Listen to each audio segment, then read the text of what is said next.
Good morning students, আমি তোমাদের Manidipa sister আজ এসে গেছি আর একটা নতুন বাংলা রিভিশন ক্লাস নিয়ে।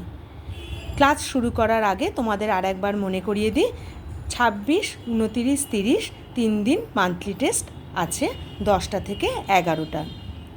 তোমরা সঠিক সময় বিদ্যালয়ে উপস্থিত হয়েও এসো। এবারে আমরা প্রশ্নপত্রটা দেখে নিই। আর প্রশ্ন বলবো না, এটা কিছু প্রশ্ন আমি দিয়েছি যা তোমরা নিজেরা বাড়িতে প্র্যাকটিস করবে, ঠিক আছে? আচ্ছা এসো এবারে প্রশ্নগুলো তোমাদের দেখাই।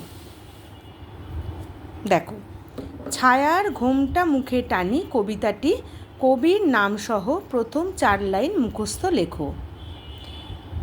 পুরো বাক্যে লেখো, রানী দিদি ঘাটে যায় না কেন, হরি মুদি কি কি বেচে। সঠিক উত্তরের মাথায় রাইট চিহ্ন দাও। রানী দিদি না বিনি পিসি বাটি ভরে আনে দানা, বুড়ি দাসী আনে জল না ফল, ডালে ডালে মাছ না কাক ডাকে। নতুন শব্দ গঠন করো। উল আর টগর। দেখো, হর্ষৌ থেকে দাগ দেওয়া, ট থেকে ডাক দেওয়া, যেটা হবে সেটা তোমরা লিখবে।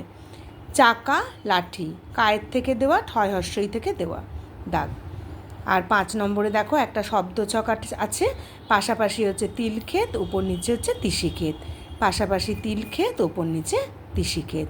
ঠিক আছে, তোমরা এই প্রশ্নগুলো নিজেরা বড়দের কারুর সাহায্য ছাড়াই লেখার চেষ্টা করবে। আজ তাহলে এইটুকুই, আবার দেখা হবে।